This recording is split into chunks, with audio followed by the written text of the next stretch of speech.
Alright guys, welcome to episode number 5 of ESO Recapped. I'm Defatank, coming to you with Great Architect, or I should say brought to you by Great Architect. Sorry, bad choice of words. Either way, episode 5, ESO Recapped is here.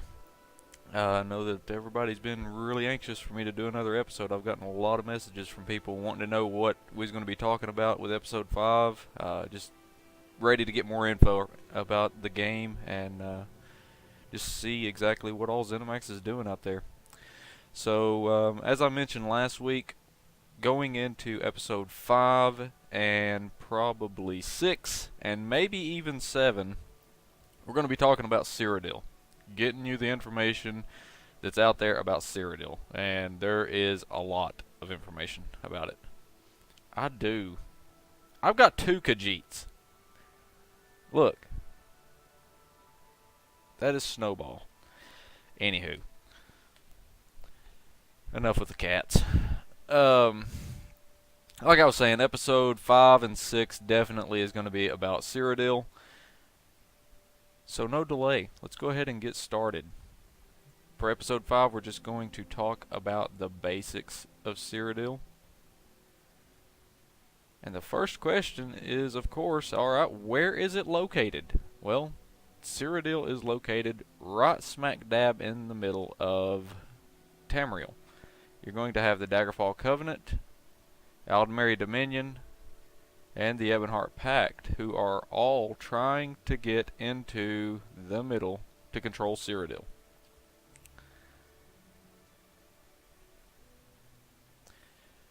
Cyrodiil is going to be accessible at level 10 for all players.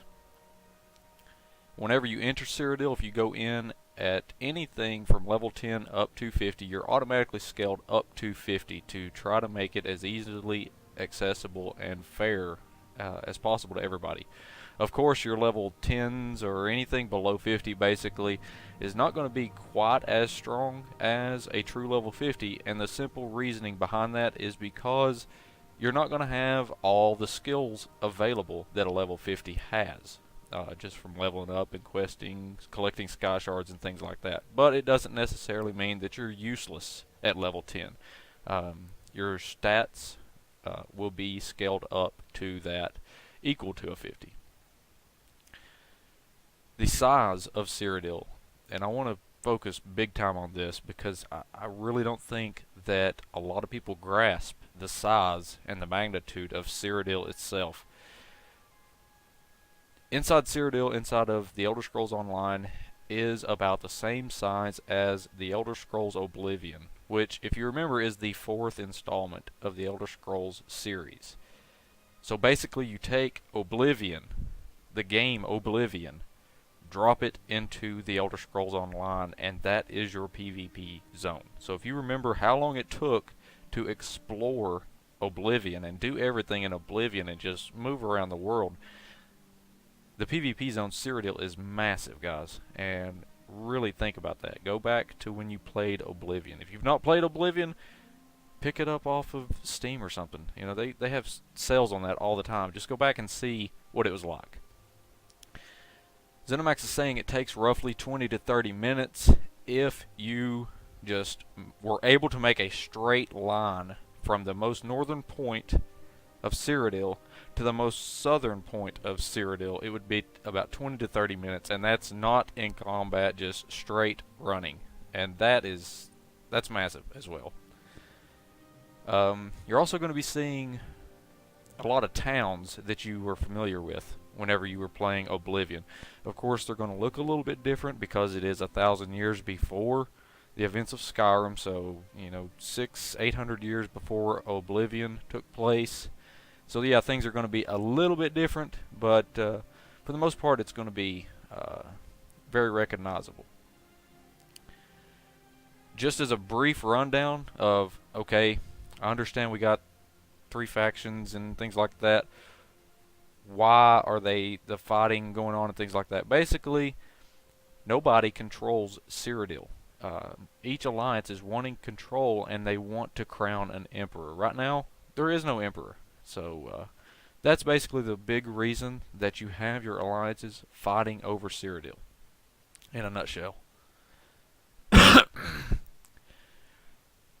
Whenever you get started into Cyrodiil, you're going to be picking a campaign that you can choose as your home campaign.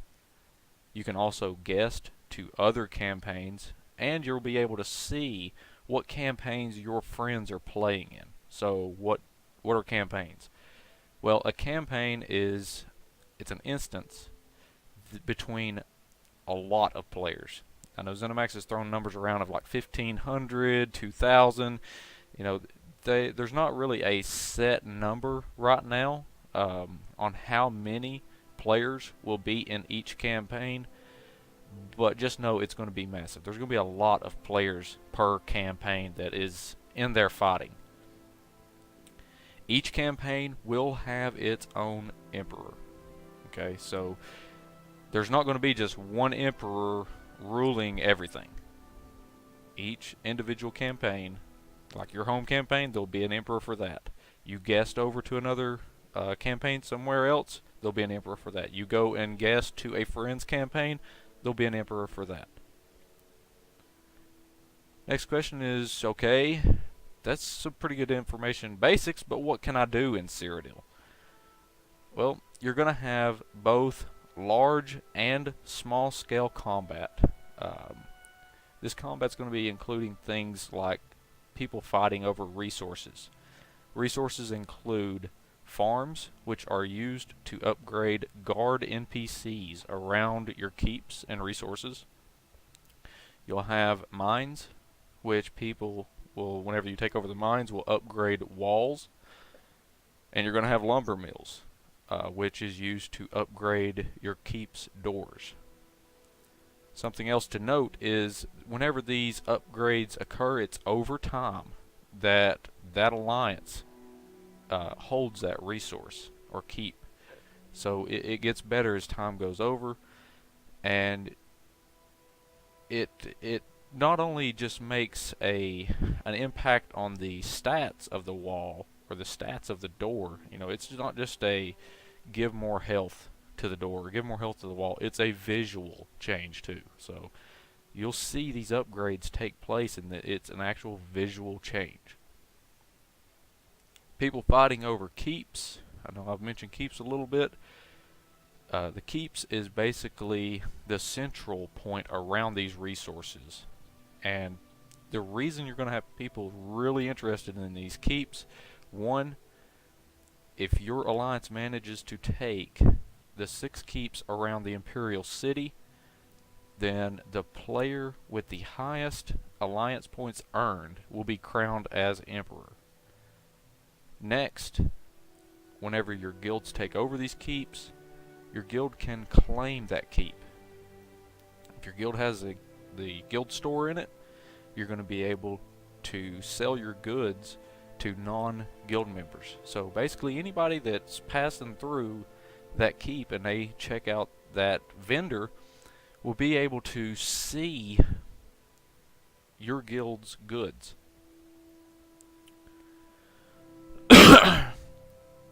Now I know I've said a lot about PvP in Cyrodiil, so you're probably sitting there thinking, great, Cyrodiil is nothing more than PvP. I'm not interested. Phooey on it. But you need to stop right now and listen, because that's a lie. There is more to Cyrodiil than just PvP. You're going to be able to do PvE content there as well, in the aspects of explorable caves, towers, alien ruins. There's going to be quests for you to complete, just general exploration. You're going to have, like I said, the towns that you can come across that you've seen in other games, plus more. I mean, there's more than just PvP, than running around killing other people, and that goes hand in hand with this magnitude of Cyrodiil, how large it is. You know, it's not just I go in and I'm going to immediately find somebody to go kill, and that's all that's going to happen is I'm going to be killed all the time. No, it's not like that. You're going to be able to do your PvE content as well. But you need to watch your back. While you're doing this PvE content, you need to make sure that you're always you know, watching your back, even running with a friend, because you may run into other Alliance members that are doing the same thing. You know, you guys may be down in one of the Alien ruins, and then all of a sudden it's just like, whoa, here's a cross Alliance member. Do we kill him? Or do they attack us? And then all of a sudden you've got a third faction that comes in there. Now you all three are looking at each other, but you're all there trying to PvE, so do you attack each other or you just let each other go? That's going to be something that's interesting to see play out in the PvE side of Cyrodiil.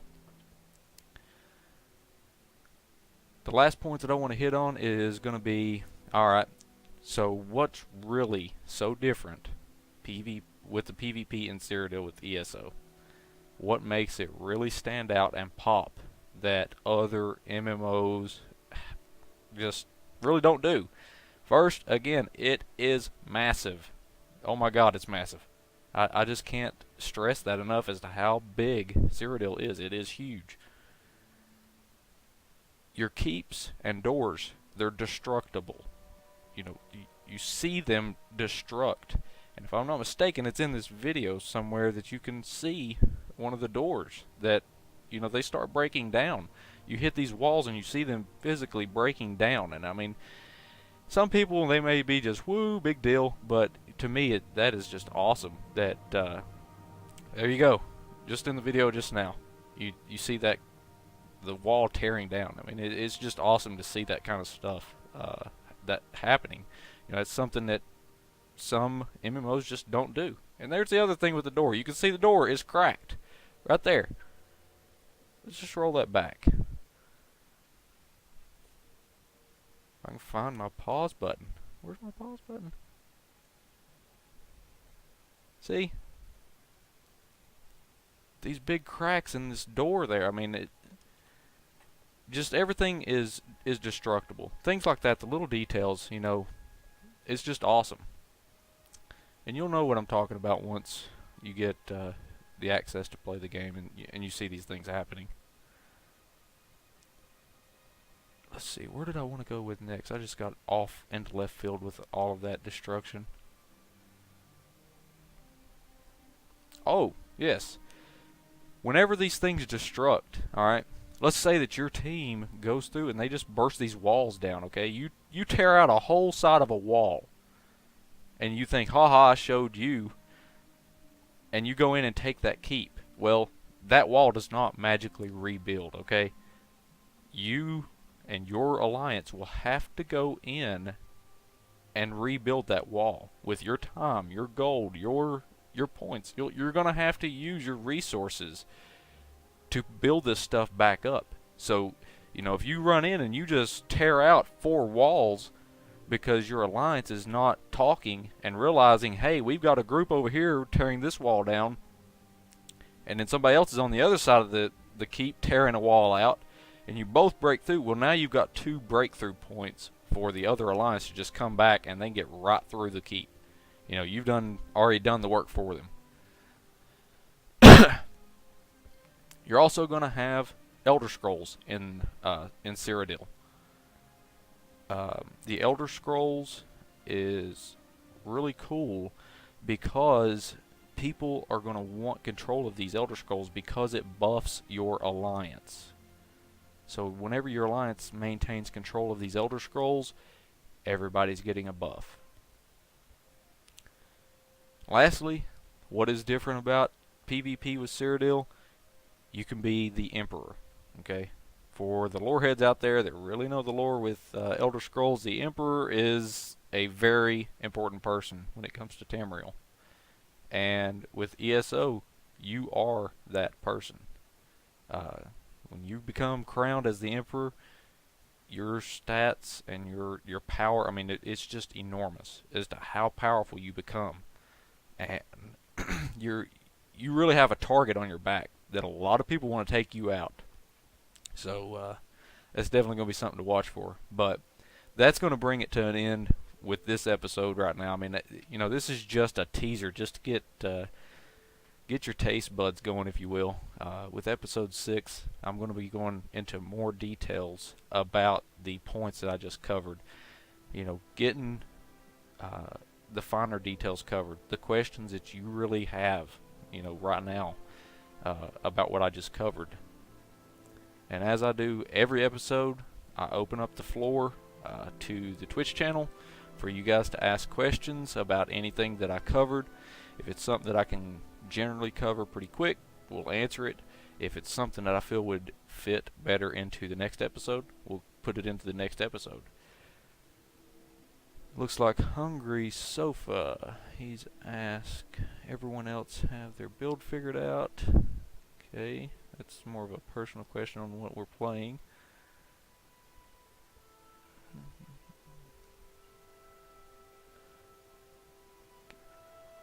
Okay, yeah, I don't see any kind of questions in there right now. As far as my build, I'm still so far up in the air. It's really ridiculous. As to, Lanneman says, can the Emperor have babies? I don't know. Maybe. No, probably not. Like I was gonna say with my build, I just don't know. Pendleman's asking PvP ranks. Absolutely, yes, there are PvP ranks, and that is one of the points that is going to be in either episode 6 or 7, depending on how far I've got to break that down. But generally, yes, there are PvP ranks.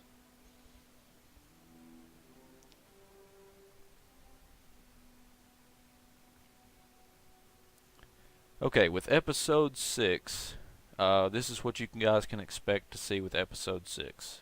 As I was saying, just further details about Cyrodiil. I'm going to talk about alliance points, capturing resources or keeps, siege weapons, PvP ranks, as I just mentioned, and go a little bit more into detail about Elder Scrolls.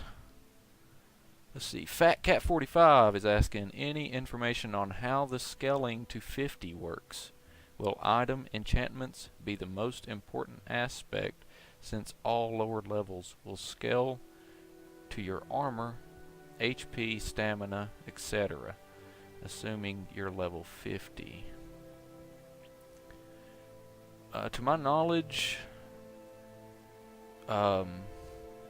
they really try to make things as even as they possibly can, statistical wise, so that you can really withstand fighting in Cyrodiil, like your HP and stamina, things like that, so that you really have a chance in there. Because if you went in at as a true level 10 and you've got hardly no health, of course you're going to be one shot all the time, just about it.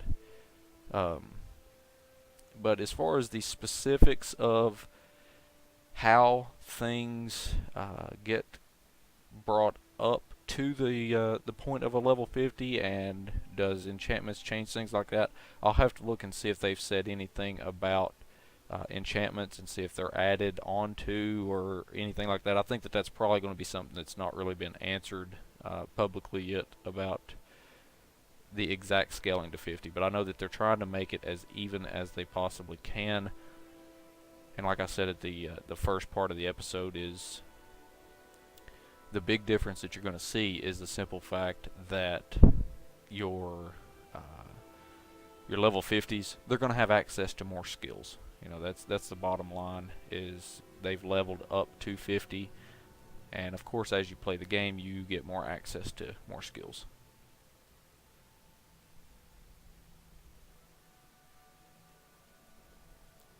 Hungry Sofa, can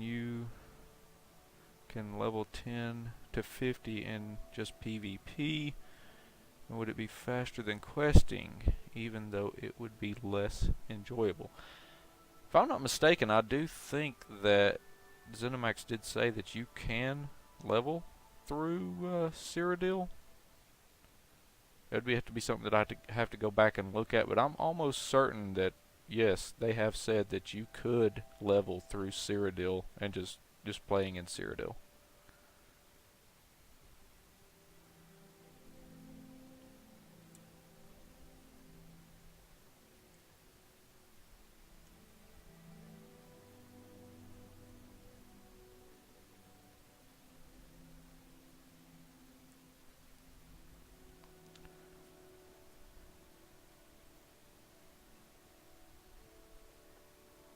Yeah, like Fat Cat's saying, PvE in Cyrodiil is much faster XP than PvP, but the choice is still yours. Yeah, and that's something, that's really to note. And, I'm glad that you brought it up like that, Fat Cat. Like I was saying earlier, a lot of people may hear the term PvP and instantly they just write off Cyrodiil. I don't want no part of it because it's got PvP. To those people, I would say definitely hold your tongue to that. Hold that decision and try out Cyrodiil. You know, you just need to give it a chance. Trust me. I personally am not a PvP person at all, and just from what I've read and seen, from ZeniMax about the game, it's something I absolutely want to give a shot at, and just see what it has to offer.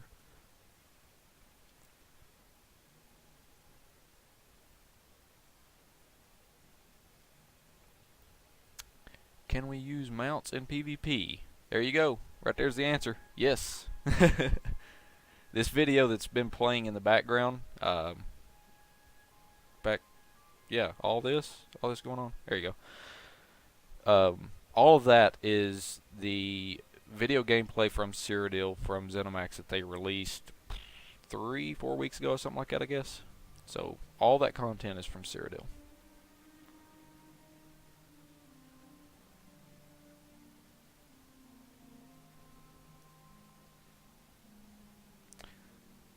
Panelman says probably no mounted combat. I don't think that mounted combat has been confirmed or anything like that.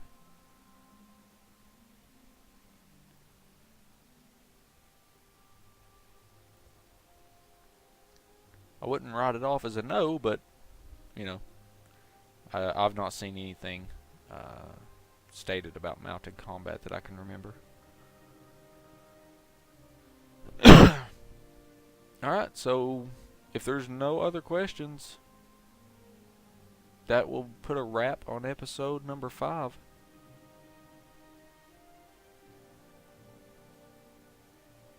Give just a couple more minutes to make sure everybody's clear on just the basics about Cyrodiil. Pendelman's asking collision in PvP. Right now I think they're still thinking about it. From what I've seen from Brian Wheeler, the answer is no. No collision in PvP. And the primary reason, because they will not use collision in PvP, is for the simple fact it would be used to grief players. That'd be the bottom line of why they wouldn't use it. I know that that's been something that a lot of people's been back and forth on, that some people really, really want collision, and absolutely, I mean, with what those people are really wanting it for, yes, it's a great thing to have, but the problem is, I think that it would be used more so for griefing than it would be anything.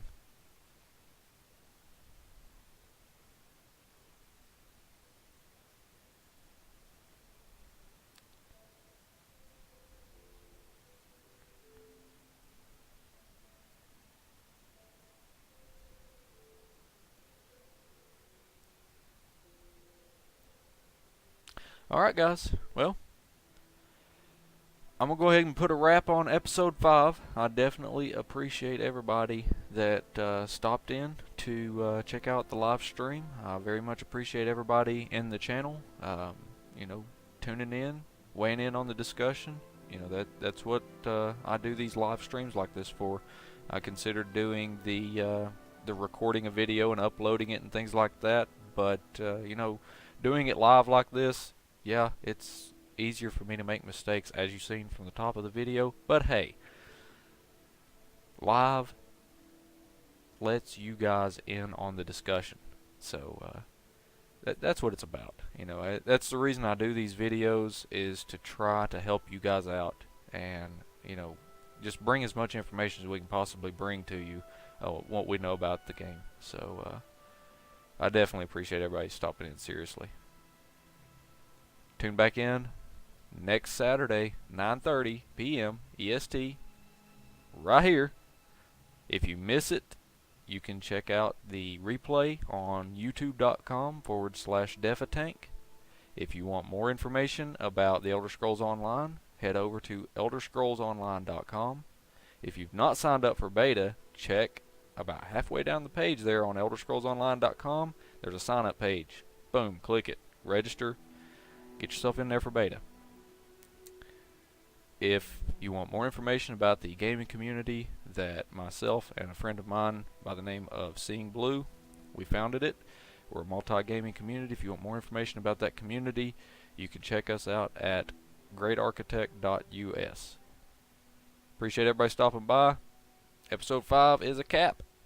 See y'all. Thanks.